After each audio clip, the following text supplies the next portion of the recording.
Sup everyone, we're back with more Grey's Attorney.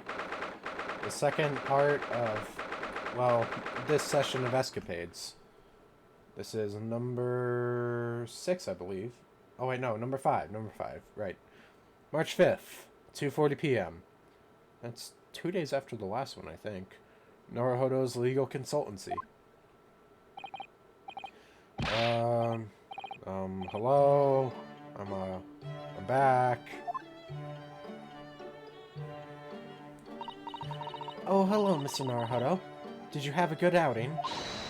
Hi, Bruno.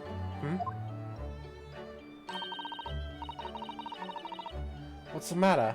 Your eyes are as big as dinner plates. Iris, I wasn't expecting to see you here. I've just made some tea, Mr. Naruhodo. Would you like a cup?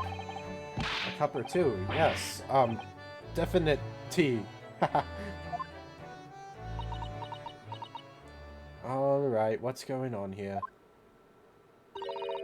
Alright, Reno, what's going on? You're acting extremely strange. What, me? No, not at all. I'm as normal can be. Normality itself. See? Haha. Not again, Mr. Naruhodo. Sorry, not what again? What do you mean, Susie? Whenever he goes out on his own lately, he always seems to come back with a peculiar new purchase. Peculiar? Peculiar? What's peculiar about the things I bought? You seem to think that anything British is a curio you simply must have. Oh no, he spent too much time with the old man back in Japan. You keep buying items of bric and brac, even though you don't know what they are. Well, there are rather a lot of bric and brac shops and pawnbrokeries and the like around here. It's when I've been to Lord Strongheart's to give my weekly report. I'm always so nervous beforehand. On the way home, I just find myself in those shops and... Yes, alright, I can't deny it, I bought something. You're right, you can't deny it because your eyes are wider than ever. I can already imagine them. You really ought to put up a warning sign about them. They're bigger than some potholes around here. It's hard to resist things in the bric-a-brac shop. It's also cheap. Mr. Sholmes has given me lots of useful advice about how to pick out the real bargains. You must remember, Bruno, that Hurley likes to have fun with you. Take his advice with a big pinch of salt. Well, that's true. That thing he told me was a pot stand wasn't a pot stand at all. But I'd never have guessed it was a collapsible top hat. No, and I never have guessed that you could fill up this once empty room so quickly. Honestly, it's overflowing of things we don't need now. I mean, look at those scales. Not once have you weighed something on them. I know, but ever since I first stood at the defense's bench in court, I don't know why, but I just really wanted my own little set of scales. Let's see it then, Mr. Naruhodo. What have you come home with today? Oh, well, it's, one of these. What is it? It looks all dry and shriveled up in a bowl. Really, Mr. Naruhodo, what is it? It's a sea anemone. An anemone? Yes, I mean, I know it doesn't look like it at the moment. It's all shriveled up, like you said. Aren't sea anemones living creatures? The ones that dance about on the seabed? Yes, exactly, the ones that dance about on the seabed. Oh, they sell sea anemones in bric and brac shops here in Britain? I don't know whether they normally do or not, but I do know that I bought one today. But why, Reno? Well, yes, for the aquarium, of course. Aquarium? I don't know that word. Well, according to the shopkeeper, keeping sea creatures in tanks was hugely popular here in London before. Oh yes, some people have some beautiful fish in seawater tanks, it's true. having an aquarium became popular because the old glass tax was abolished. There it is again, rearing its ugly head, the subject of taxation. Honestly, I haven't heard many games mention the subject of taxes as much as this one. It was a real craze for a while. Everyone in London had one. For a while? Yes, it didn't last long. People's enthusiasm soon waned. It's just far too much work to be changing the seawater regularly in a city like London. Never a truer word said, I'm sure. You'd think people might have realized that from the start, really, wouldn't you? Anyway, that was long before I was born. So now everyone jokes that there's an unloved aquarium covered in dust in every attic in the capital. And it's true, there's one in this attic, too.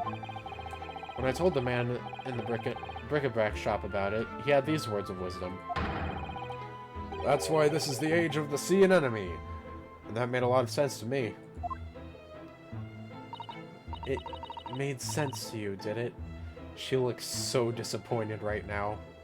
Her disappointment is immeasurable, and her day is ruined. But Reno, that anemone is completely dried up. You just need to soak it in water overnight, and it'll be good as new. That's what the man said. I'm not sure that it works in the same way as dried wakame seaweed, Mr. Naruhodo. Once I've saved some money, I'm gonna buy some prawns to keep this little fellow company. Oh, how exciting! Your office will be teeming with life. Will it really? Britain is a funny country, though. I mean, a sea anemone craze. Well, they say people in glass houses about comments like that here, Mr. Naruhodo. Don't forget that there was a very curious rabbit craze in our own country not so very long ago. Yes, we figured that out last time. A mortifying chapter that people will try to erase from the history books 100 years from now, I'm sure. You know, there was another craze as well before the aquarium one. Eh? Have you heard of Wardian cases? Wardian what? No, I've definitely never heard of them. Let's see here. There were little glazed cases for growing plants indoors, I believe. Oh, I see. For plant lovers to raise their favorite tropical plants. That's right. Like different types of ferns. Ferns? Yep. Do you mean those rather dull plants with lots of fronds for leaves? They're not dull at all. Ferns are lovely plants. I think people wanted to recreate the exotic foliage of the tropics in their own homes. So they grew ferns? I mean, ferns. Sea anemones. Londoners certainly have a knack for the obscure.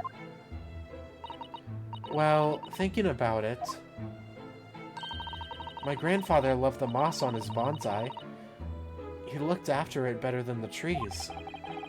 It seems like the more obscure something is, the more it interests people. Yeah, that's the truth in some cases. Maybe. Anyway, the Wardian craze didn't last very long. Now most of those little glass cases are just gathering dust, I think. But haven't I seen one in your room, Iris? Oh, very observant of you, Susie. Yes, that's right. Mine's certainly not gathering dust. I grow tropical herbs in it. Well, Mr. Naruhodo, I really must ask you to stop all this frivolous buying of strange things. We're already broke as heck. Yes, alright, sorry. It's just that, well, think about Mr. Sholmes' room. He has all sorts of peculiar trinkets lying around. Oh, well, yes, that's true. And they seem to be growing in number. Recently I've noted a blowpipe, a few beryl crystals set in a twisted piece of gold, a gold-rimmed pince-nez. I spotted a small gramophone record in there the other day, so I slipped it onto the gramophone. But it was just a whispering voice saying Norbury and nothing more. What could it possibly be about? Those are all mementos of cases that Hurley solved over the years. Exactly, that's what I wanted to create in here, just that sort of atmosphere. Ah, a room full of meaningful trinkets, each with their own unique story, you mean? Yes, that. I knew you'd understand, Mrs. Hutto. I mean, these don't really have These aren't related to cases, though. These are just you buying random things in order to fill the hole. But, Mr. Naruhodo, none of the things you've bought for the room have any connection with any of our cases. Exactly, that's what I'm saying. Oh, don't they? Well, for example, take that splendid but rather weather-beaten top hat. That wasn't used as evidence in any of the cases we've worked on, was it? Oh, so you have two top hats, if you count the collapsible one as well. No, the collapsible one is a pot stand, as far as I'm concerned, anyway. Oh, brother.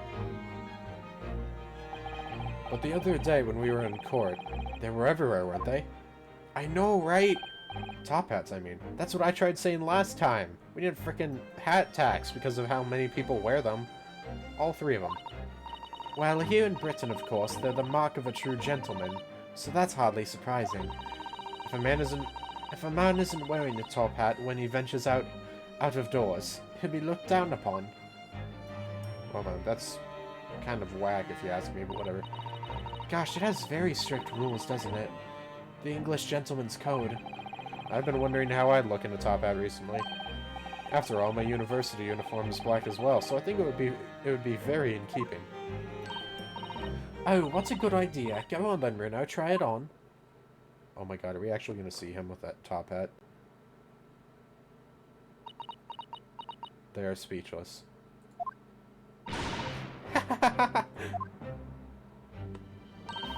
The lesson here, I suppose, is that the juxtaposition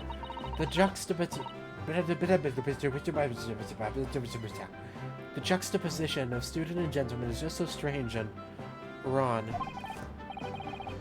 Well, I'd rather if it didn't suit me anyways. I mean, these hats are ridiculous. Man, I can't believe my man is just pouting because it doesn't look good on him. Everyone, I bet every foreigner who sees one of these for the first time thinks exactly the same thing. Why is that man wearing a chimney on his head? People in glass houses, remember, Bruno? What do you mean? Well, what about Japanese chonmage top knots? Those haircuts are the height of ridiculousness. True. At least you can take a hat off once you have a chonmage. It's chon your head for good. I mean, you could always cut it off. I'd be willing to bet every foreigner who sees a chonmage for the first time thinks exactly the same thing. Why is that man wearing a cannon on his head? I suppose that's what it means to have different cultures, isn't it? Oh, brother. On the subject of hats, the one Mr. Sholmes always wears is really very strange, don't you think? I beg your pardon, Mr. Naruhodo. What a thing to say! That hat is the very essence of Mr. Sholmes. Also, it's better than a top hat, if you ask me. If I had to choose between them. Yes, without his deerstalker, the great detective would be unrecognizable. It's called a deerstalker? That's a surprisingly swanky name. It's the hat of a hunter, just like the flat cap. I made up my mind long ago to visit Regent Street and buy one for myself. I always loved this pose of hers. She looks super, like, smug. I'm not sure it's going to fit over your hair. Well, I think it's perfect for a great detective who stalks his criminal quarry. What do you think is strange about it, anyway? Well, you've seen it. It has two brims, one at the front and one at the back. Why do you need two brims on a hat? Surely one at the front is enough, no? One moment, please. She's looking up ways to roast Ryunosuke in her book. Let's see, where's my page on disses for my lawyer? If you ask me, it's just Mr. Sholmes' madcap personality coming through. I bet it's so that he doesn't have to think about which way around to put it on or something like that. Mr. Sholmes does not have a madcap personality. He always has a clear head. Yeah, clear head because there's nothing in it. Ho ho! Deerstalkers were made for hunters who had to hide in thickets when they were stalking their prey. Well, he certainly stalks anyone he's planning to put in the frickin' brink. The brim at the back was designed to stop the stalks of plants scratching the back of their necks. Oh, so that's the reason. Thank you, Iris, for educating us. Mr. Sholmes doesn't spend a lot of time in thickets, though, does he? Eh, he does spend a lot of time in, like, frickin' wardrobes and other weird places, though. Well, no, that's true. I'm telling you, it's just his impetuous personality. That's my theory, and I'm sticking to it. Firmly. Ah, here you all are. Speak of the devil, and he shall appear. Yes, I am a devil. We went over this last time. Oh, good afternoon, Mr. Sholmes. I've not long since made some tea, Mr. Sholmes. Would you like a cup? I see I've come at a good time, Mrs. Sato. Thank you. Now I have something I should like you all to see. I've designed myself a brand new Great Detective's hat. What the? There's a brim at the front and at the back. And at both sides? 4 brims in total? Yo, the Yankee with 4 brims! Your observation is quite correct, my dear madam. I'm a busy man, you see. But with this hat, whichever way I put it on, I shall always have it pointing the correct way. My god. Ryunosuke was right. With my previous hat, I could, in an impetuous moment, wear it horrendously with the brims on either side. That's impressively clumsy, I would say. And I must regretfully say, I think your madcap theory was correct after all. She's so sad. She's like, my hero is nothing but a sham. But really, Mr. Sholmes, with brims on all 4 sides like that, wouldn't it just be better to wear a top hat instead? Oh yes, then however you put it on, you'd have a brim all around. What? So true, so true. How could I have been so blinkered to this fact until now? Well, fortunately, I happen to have 2 top hats here. If you just lift the pot off it, you're welcome to try that one over there. Indeed I shall, my good fellow. Much obliged. Are we actually going to see him with it? Oh, we are, aren't we? Oh, or they're not going to show him, are they?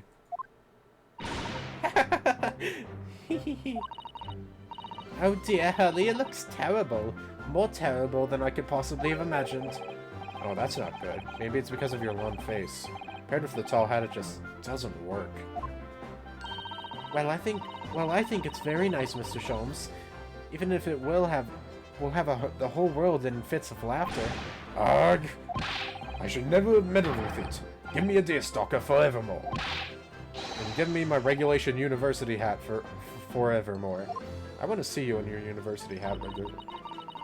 There's still hope that you'll graduate one day, Mr. Naruto. Don't give up. It's okay. It looks real good on him. Oh, boy. And onwards to the next one. Alright. Loading in episode 6. 23rd of February, 6:09 p.m.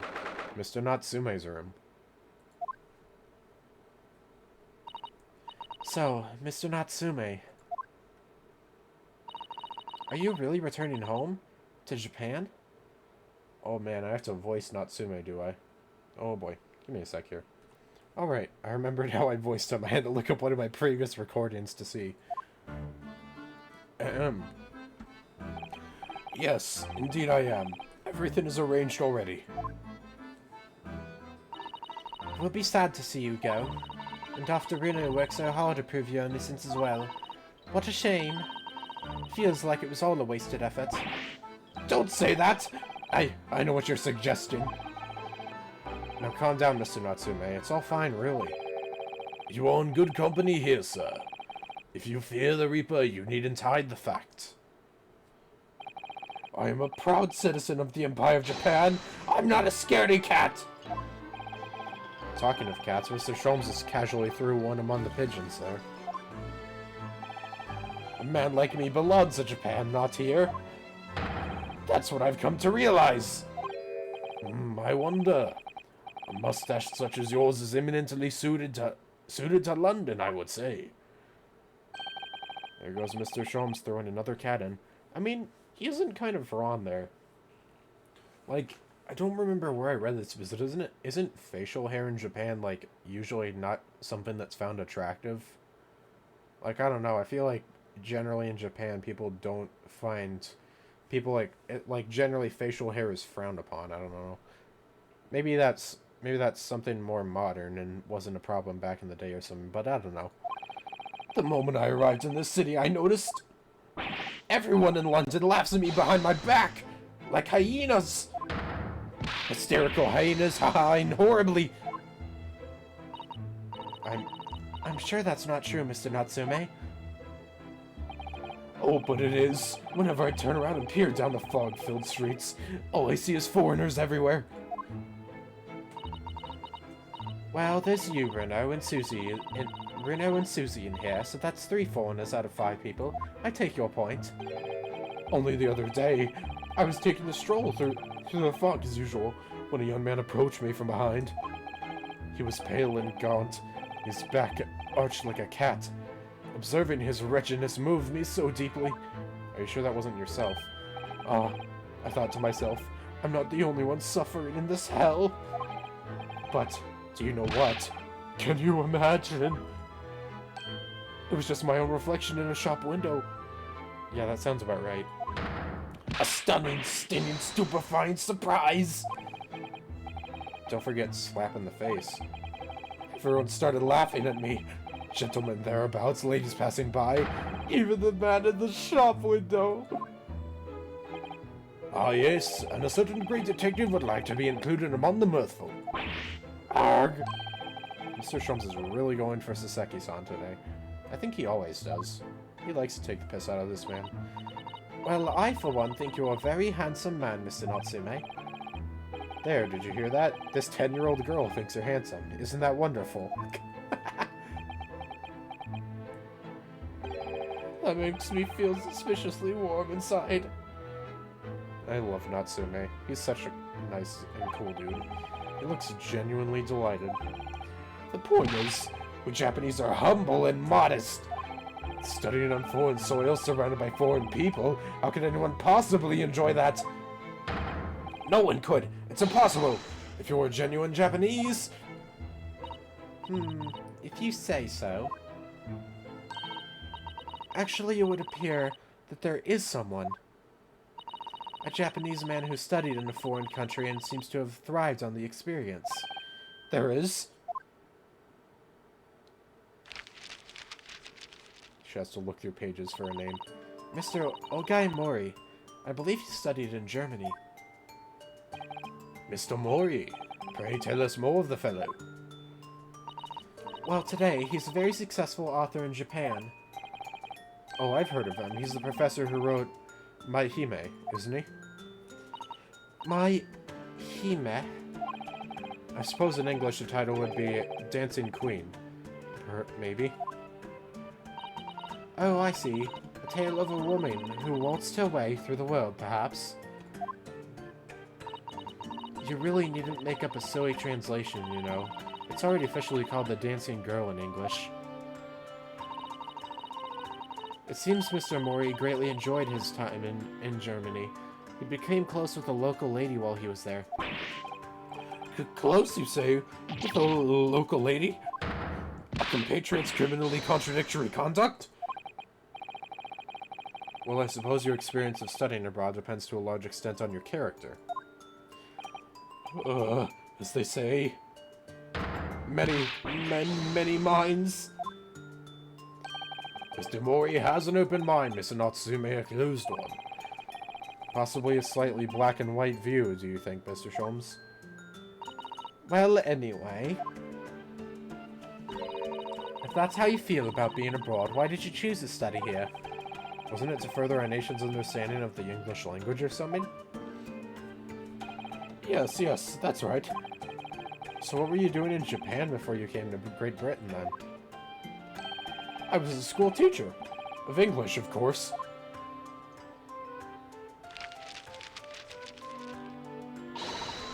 A bit cursory, perhaps, but I managed to discover some information about Mr. Natsume's teaching days. How? What do you even have in that book? That's just a little outside the field of the law, isn't it, Mrs. Sato? Well, let me pose you a question, Mr. Naruto. If you had to translate the English phrase, I love you, into Japanese, What would it be? What would it become? That's easy. Aishiteru, or Suki desu. Ron, according to Mr. Natsume's teachings at least. What? Would you like to explain, Mr. Natsume? Yes, of course. Your research was very thorough. I always used to tell my students that we Japanese don't express ourselves that way. Rather, we might say, Suki ga kirei desu ne. My dear Mr. Natsume, I must interject. Suki ga kirei desu ne would translate to the moon is beautiful, isn't it? I know that!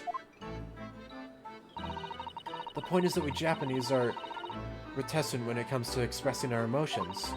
We prefer to show our feelings of adoration, our suki, by appreciating the beauty of the moon, the suki. Suki versus suki. Using the suki to express suki. It's an amusing play on words, I see. No, or in language you might understand better, bad Sholmes. It's not a play on words, it's subtle, it's humble, it's fleeting and beautiful, it's art! Isn't it just being shy? My dear fellow, the foreign dancing girl will forever be out of your reach with such an attitude. Imagine how the great Mr. Mori would act. He would win the lady's heart at a flash with a well-placed and unrestrained I love you. That smooth Mr. Mori. Am I destined to live in his shadow forever? Just what sort of man is he in that imagination of yours? The fact is, I just can't settle in this foggy London town with all its foreign inhabitants. I've lost count of the number of different lodgings I tried before I found myself here. As it happens, I even lived on Baker Street at one time. No, really? A South scholar lives near there, a man by the name of William James Craig. His knowledge of Sao is unsurpassed. He's been a great inspiration to me over the... Forgive the interruption, but am I supposed to be familiar with this Sao of which you speak? It's Shakespeare, of course. Shakespeare. But in Japanese we write it as Sa and Ao and O. It's a phonetic representation using kanji characters, so England is Igurisu, and America is America. Come to think of it, we use the same character as Ri in one word and Risu in another. Talk about confusing. Oh man, this is right up my alley as someone who's learning Japanese. So Shakespeare is Sao in Japanese. Presumably the Sa is a brutal attempt at the first Sha. In which case, where is the Kaspia? Kaspia. I never thought of that. We only have the O left. Which could, even in the most charitable interpretation, only be a brutal attempt of old man. It seems to me that whoever had the job of deciding on the characters for his name got bored very early on. Complete kanji character catastrophe! So then, on to the burning question, what about me? How do you write my name? Oh boy, we're gonna have to frickin' write his name. Are we gonna write his name in frickin' katakana or something? Sorry? Sherlock Holmes, my dear fellow.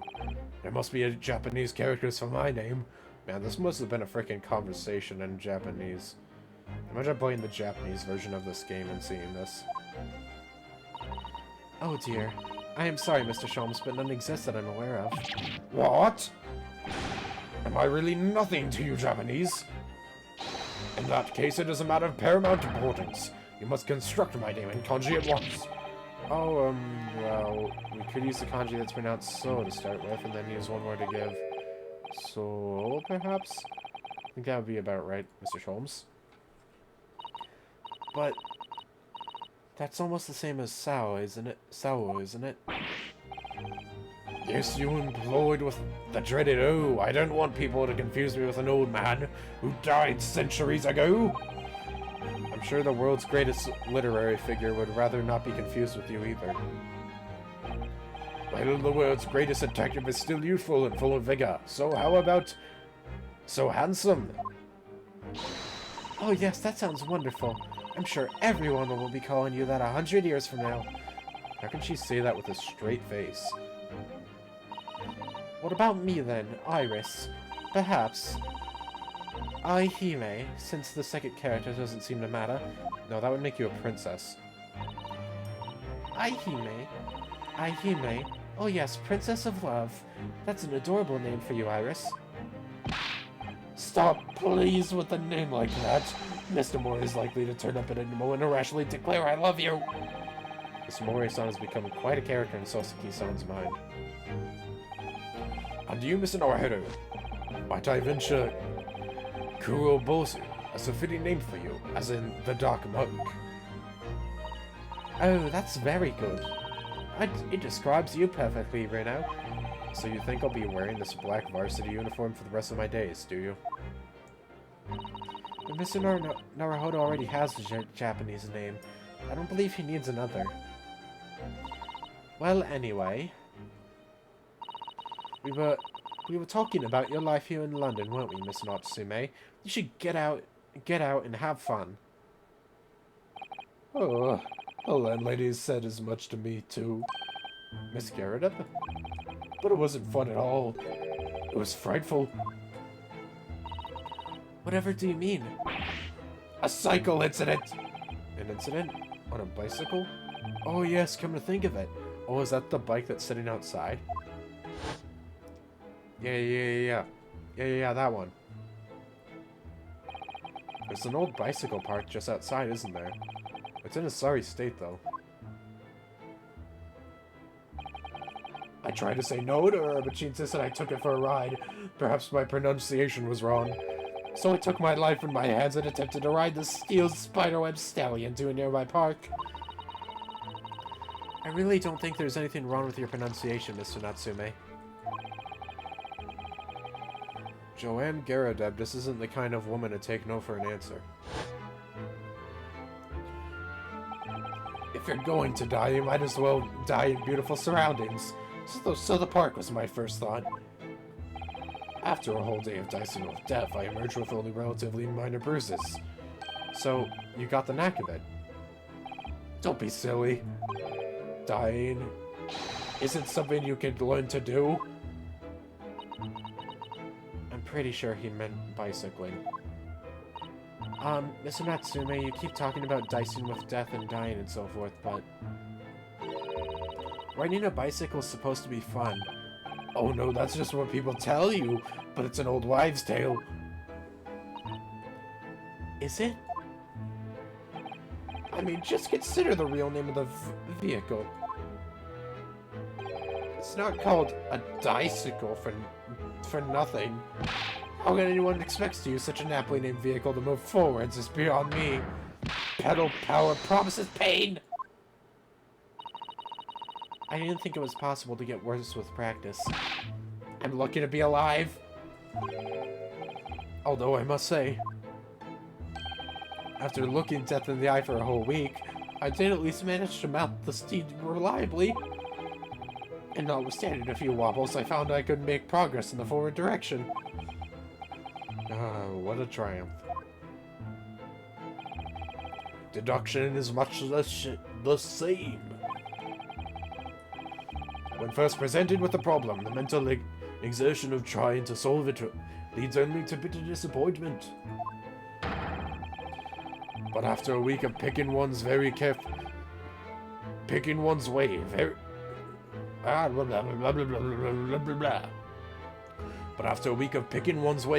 along the path of reasoning and thought, one begins to see results. So, is that why all of your off-the-cuff deductions always seem half-baked? What a wonderful insight into your extraordinary mind, Mr. Sholmes. Unfortunately, after wobbling down the street, I noticed there were little stones everywhere. Death traps. Not that way, I said to myself. But the wild vehicle wouldn't listen. It wobbled me on and on down the street. So of course I hit one of those deadly stones and the crazy cold threw me. It's just my luck. Bicycles are the epitome of my pitiful life. I wish I could disagree. On the same subject, I'm sure there's a famous American author who's written about having a similar experience. Oh yes, I've read that essay too, Iris. Some of us are better read than others. Well, no more bicycles for me. Oh, Mr. Natsume, at least you have an interesting anecdote to take with you back to Japan, if nothing else. You always manage to put a positive spin on things, don't you, Mrs. Sato? Personally, I haven't mounted a bicycle for some time. No, me neither. That's good. So how about a jaunt? We shall all ride out together. Oh, that sounds great. I'll perch behind Mr. Sato. But the sun is going down. It'll be pitch black before long. London's street lamps are very bright, you know, and the fog isn't too thick today. And my beloved ride is all bent out of shape. My dear fellow, if you're bound to topple the vehicle anyway, it's fitting that it's already bent out of shape. It's settled then. Come along, Mr. Natsume, shall we go? No!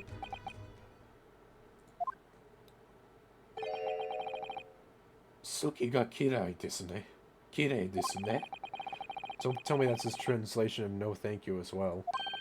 Indeed, Mr. Natsume, the moon is at its most beautiful. Yes, booty. I like that booty, so I do. At precisely this time in the evening. Oh. We're not Japanese. You can't beat around the bush with us. Run, Natsume. We'll hold them off, except not really. What a weird and wonderful world! Oh boy. I'll miss you, Natsume. You're a great character. Alright. I think that's the end of it. So next time on Greatest Attorney, we will be going back into... We'll be going back into the main game. And starting off Case 5. Adios, ciao, and bye-bye. Signing off until next time. Ja, mata ne.